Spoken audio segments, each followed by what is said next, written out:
विधायक तोड़ के लाइए, मैं आपको मुख्यमंत्री बनाता हूँ। सशर्त समय आपने जो वादे किए थे, जो सपने दिखाए थे, उसको तो समय पे पूरा करा दें।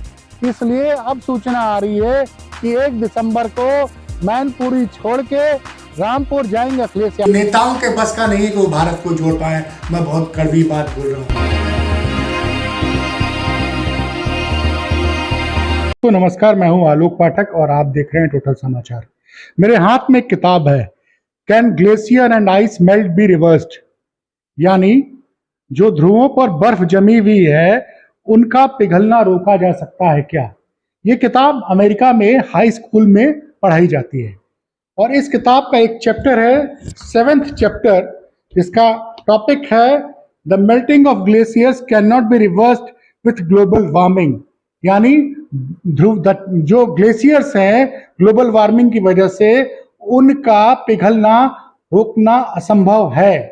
ये चैप्टर लिखा है भरतराज सिंह और ओमकार सिंह ने। भरतराज सिंह वर्तमान में school of management sciences Lucknow के डायरेक्टर हैं, लेकिन ये उनका एक परिचय है। एक परिचय ये है कि उन्होंने मैकेनिकल इंजीनियरिंग किया था रुड़की से ना, नहीं, MNIT गोरखपुर से उन्होंने मैकेनिकल इंजीनियरिंग किया था। माफ कीजिएगा, MNIT इलाहाबाद से उन्होंने मैकेनिकल इंजीनियरिंग किया था। उसके बाद ये उत्तर प्रदेश राजकीय निर्माण निगम में एज ए इंजीनियर उन्होंने ज्वाइन किया और 2004 में as a chairman Uttar Pradesh राजकीय निर्माण निगम के पद से रिटायर हुए। उसके चूंकि भरतराज सिंह की दिलचस्पी शुरू से ही एनवायरमेंट में रही, तो उन्होंने रिटायरमेंट के बाद इस फील्ड में काफी रिसर्च किया और उसी का नतीजा है कि इन्होंने उस पर काफी रिसर्च की और PhD की और जो किताब लिखी, उस किताब का कुछ कंटेंट अमेरिका ने अपने कक्षा 10 के विद्यार्थियों के पढ़ने के लिए इस किताब में शामिल किया है। जरा इस किताब के बारे में और एनवायरमेंट में जो चेंज हो रहा है उसके बारे में जानने के लिए हम प्रोफेसर भरत राज सिंह से बात करेंगे और उनसे कुछ सवाल पूछना चाहते हैं। सर, ये आप चूंकि मैकेनिकल इंजीनियर थे और आपने पूरी नौकरी 58 साल की उम्र तक उत्तर प्रदेश राजकीय निर्माण निगम में एज MD रहे हैं। फिर 58 साल की उम्र के बाद लोग आराम करना चाहते हैं, लेकिन आप रिसर्च में आए और एनवायरमेंट पर आपने काफी रिसर्च किया, इसके पीछे का कारण क्या है? देखिए, बहुत बहुत धन्यवाद इस आपको और श्रोतागणों को कि इन्वायरमेंट जो इस समय खराब हुआ, जलवायु परिवर्तन, ये एक दिन में नहीं घटित हुआ और कहा भी जाता है कि धीरे धीरे परिवर्तन सब चीज़ों में होता है, लेकिन जो जनसंख्या यहाँ बढ़ी पूरे विश्व की, वो उससे आवश्यकताएं बढ़ गई। आवश्यकताएं बढ़ने से सारे जगह औद्योगिकीकरण फैला और उसके साथ साथ ही हमारी मुख्य आवश्यकताएं जो एक जगह से दूसरी जगह जाने का, जिसे हम ट्रांसपोर्ट कहते हैं, इस पर और ये देखा गया कि ये तापमान धीरे धीरे वैश्विक तापमान बढ़ रहा है। इसका मैं थोड़ा उदाहरण दूंगा। अमेरिका में 1956 में मैरियन किंग हूवर्ड नाम के एक जियोलॉजिस्ट थे। उन्होंने कहा कि अमेरिका जो है धुओं से जल रहा और धुएं निकल रहे हैं। आने वाला समय ऐसा होगा कि हमें इस पर कंट्रोल करना पड़ेगा, नहीं पूरे विश्व की तबाही इससे दिखी जा सकती है। लेकिन उनको इनके बाद को लोगों ने उनकी एज उम्र को देखते हुए कहा कि इनको शायद मेंटली डिसऑर्डर हो गए। मतलब जो उन्होंने भविष्यवाणी की थी कि जिस तरह से टेम्परेचर बढ़ रहा है, उस पर उनको समाज ने, अमेरिकी समाज ने उनको पागल समझ लिया। उनको और वो पदच्युत, क्योंकि ऑलरेडी उस उम्र में थे और रिटायर भी हो गए, उनकी बात उन्होंने ये भी कहा था कि आने वाले समय में आपको वाहनों और इन सब पर जो भी है कोई न कोई इन्वायरमेंट, उसके लिए एक्ट बनाना पड़ेगा और चीज़ों को कंट्रोल करना पड़ेगा। और 1995 तक हर हालत में, नहीं तो पूरे दुनिया में इसका बहुत बुरा इफेक्ट पड़ेगा। और एग्जैक्टली अमेरिका ने 1995 में इन्वायरमेंटल एक्ट बनाया। अब आइए, ये हुआ कैसे और क्यों हो रहा है। तो पहली चीज तो ये है कि पेड़ पौधे जितने प्रकृति को हम जितना उससे दोहन करे हैं पृथ्वी से और प्रकृति को विनष्ट किए हैं, उसका एक बहुत बड़ा रोल है। लेकिन वो भी आप क्यों किए? क्योंकि आपकी जनसंख्या बढ़ती रही और औद्योगिकीकरण जो भी हुआ वो अनाप शनाप तरीके से, उस प्लान वे से नहीं हुआ कि हम धरती में भी नुकसान न हो, हमारे नेचर पर कोई प्रकृति पर नुकसान न हो, आने वाली जनरेशन पर इसका इफेक्ट न पड़े। और वाहनों की संख्या बढ़ी और एक ही टेक्नोलॉजी यूज होती रही कि जो हम ईंधन जला करके एनर्जी शक्ति का उपयोग किया जाए। तो ये मुख्य कारण रहा और इसका अनुमान 1990 में ये हुआ कि भाई ये तो कुछ ऐसा महसूस हो रहा है। ये उसके पहले आप देखें, अगर ध्यान होगा तो 1974 से 77 तक डीजल उजल पर बड़ी क्राइसिस क्रिएट हो गई कि डीजल नहीं मिल रहा, वाहन बढ़ गए, उस खपत ज़्यादा हो गई, कुछ ऐसी राशनिंग हो गई थी, मुझे याद है। और उसके बाद 90 पर ये देखा गया कि हाँ, अगर 90 को हम जीरो मान लें, डाटम मान लें, तो आज के दिन से ओवरऑल पृथ्वी पर 9 कॉन्स्टिट्यूएंट हैं, जिसमें आपका ग्लेशियर भी आता है, जिसमें ओशियन आते हैं, समुद्र आते, पृथ्वी आती है, वातावरण आता, आसमान के सारी चीज़ें आती हैं, सब 9 कॉन्स्टिट्यूएंट जोड़ करके उसके एवरेज टेम्परेचर निकाला जाता है। तो वो टेम्परेचर इतना बढ़ रहा है। उसके बाद 90 से लगातार बढ़ता आ रहा है, नीचे उतरा ही नहीं। पहले ये होता था कि एक कांस्टेंट पर कभी नीचे कभी ऊपर होता रहता था। वो प्रकृति में ये ग्लेशियर बैलेंस करता था, ये नहीं होने पाया और ये बढ़ता गया। इसका हमने बड़े क्लोजली, जब हम काम कर रहे थे अपने कार्य क्षेत्र में थे, राजकीय निर्माण निगम में, वाहनों पर इसी हजरतगंज में चौराहे को, विधानसभा रोड को चौड़ीकरण और ये करने की आवश्यकता पर चर्चा हुई और विधानसभा में बढ़ते हुए आगे के लिए लोक भवन अब बन गया है। लेकिन इसके लिए हम लोगों ने कहा कि वाहनों की संख्या का देखा जाए 2-4 साल और उसको देखा जाए किस गति से बढ़ रहा है, उसको मल्टीप्लायर में देखा जाए।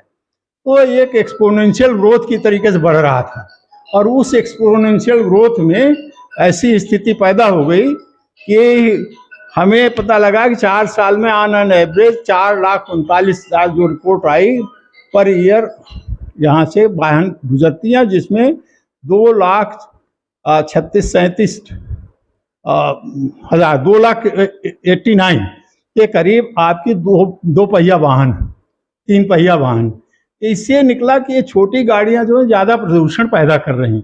वर्ल्ड वाइड मुझे उत्सुकता हुई कि वर्ल्ड वाइड क्या स्थिति है। तो केवल अमेरिका और कुछ कंट्री छोड़ करके ये हमें अंदाज लगा कि इसमें तो सारी जगह पूरे विश्व में है, कुछ कंट्रीज यूके की और इनको ले लें, बाकी सभी जगह चल रहा है ये 3 व्हीलर और 2 व्हीलर। तो उस पर हमने एक शोध करना शुरू किया। इसी बीच में स्टडी, तो इसके स्टडी में अब आए, उस शोध का विषय अलग है, उस पर चर्चा करेंगे। जीरो पॉल्यूशन ट्रांसपोर्ट में तो कैसी ग्लेशियर पे अब ग्लेशियर पर आए तो हमने ये सोचा कि इसका क्यों वेस्टर्न हो रहा है, ग्लेशियर पर भी क्या परिस्थितियां आई।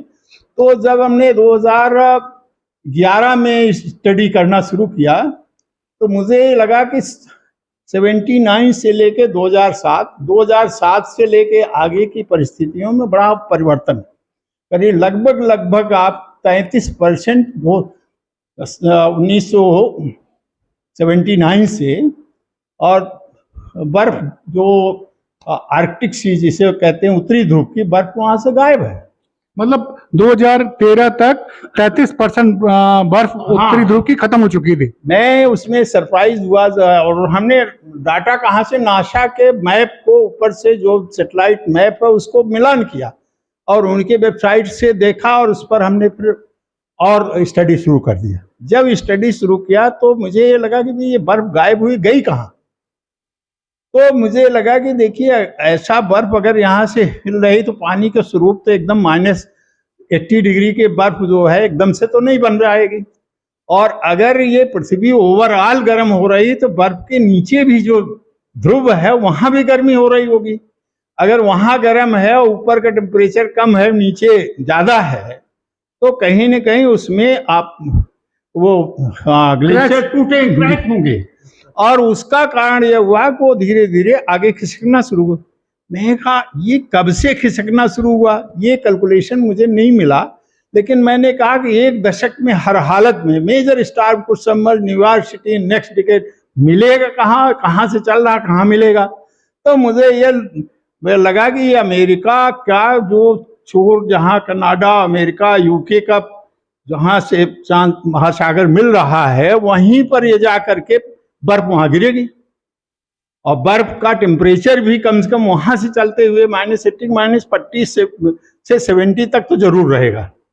चट्टानें जो खिसकती हुई जाएंगी और आइसलैंड भी वैसे मेल्ट करेगा, मैक्सिमम वहाँ है और वही नज़दीक से नज़दीक है। तो इसका इफेक्ट हमने उसी समय लिख दिया, 11 की किताब में 2012 में छपी, लिख दिया major storm could submerge New York city next decade, अगले दशक में न्यूयॉर्क शहर तूफानों से डूबेगा। और एक उसके बाद पता लगा कि वो सितंबर की लिखा और 29 से 31 अगस्त को वहाँ तूफान सैंडी तूफान आया, जिसमें 15 दिन वहाँ पर इतना तेज तूफान बारिश और तूफान का असर ये रहा कि 10-10 मीटर ऊंची लहरें जो हैं। ये किस साल की बात कर रहे हैं जब आपने? 2012 की अक्टूबर की बात कर रहा हूँ। आपने लिखा और अगले साल अगस्त, उसी 2 महीने के अंदर ही आ गया।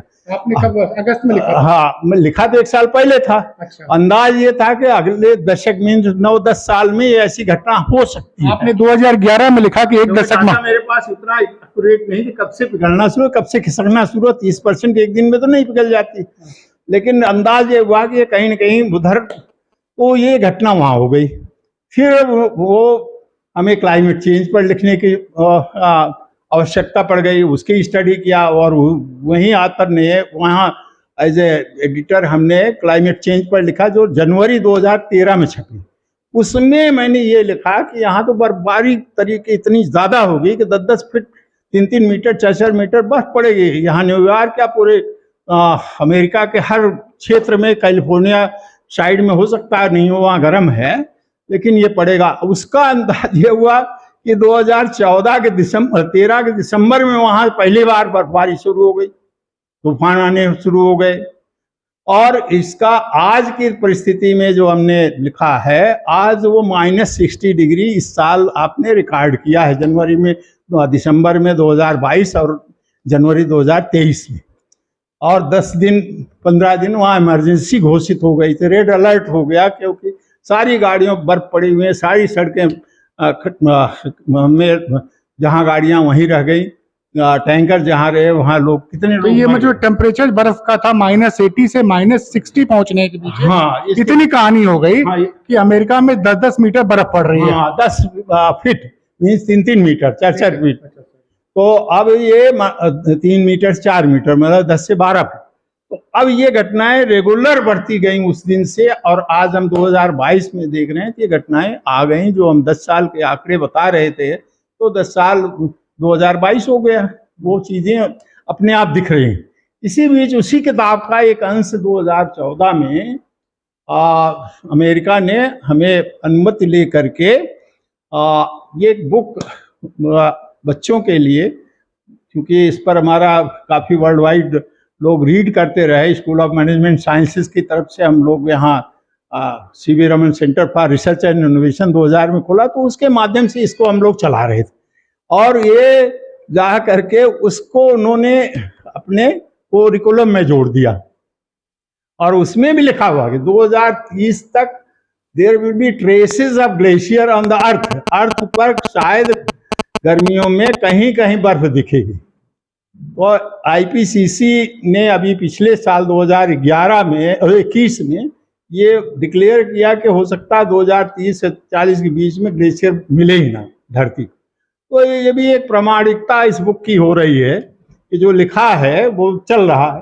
तो मेरा इसमें केवल सुझाव है कि अब दक्षिणी ध्रुव पर भी हमने काफ़ी काम किया, पाइन आइसबर्ग वहाँ टूटा, उसके बारे में लिखा, और चीज़ें लिखी हैं, तो वो चीज़ें चल रही हैं।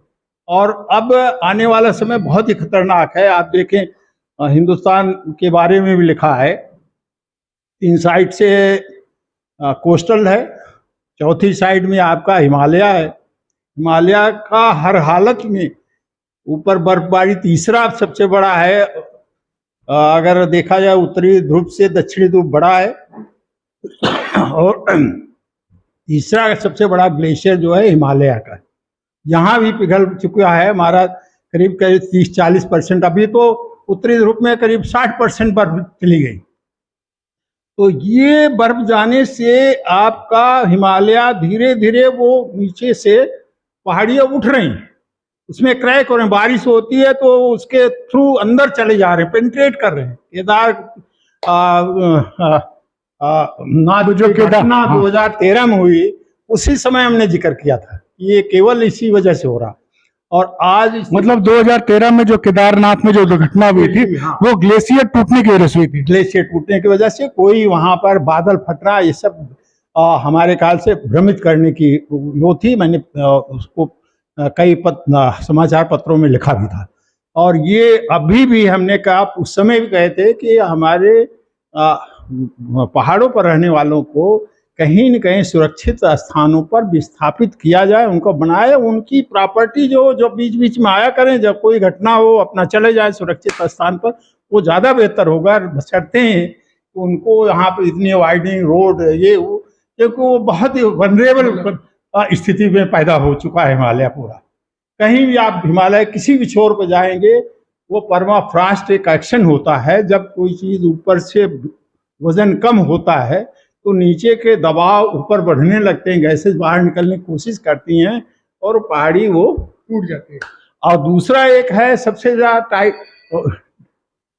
टाइट उसमें प्लेटीज जो अंदर में वो घुसने की कोशिश करती हैं, तो वो भी इफेक्ट है। 6 पार्ट में पूरे वर्ल्ड को बांटा गया है, जिसमें इंडियन प्लेट भी है, टेक्टोनिक प्लेट। तो वो उसका कारण है। अभी आपने ये देखा इसमें टर्की का जो भूकंप आया, वो भी यही कारण है।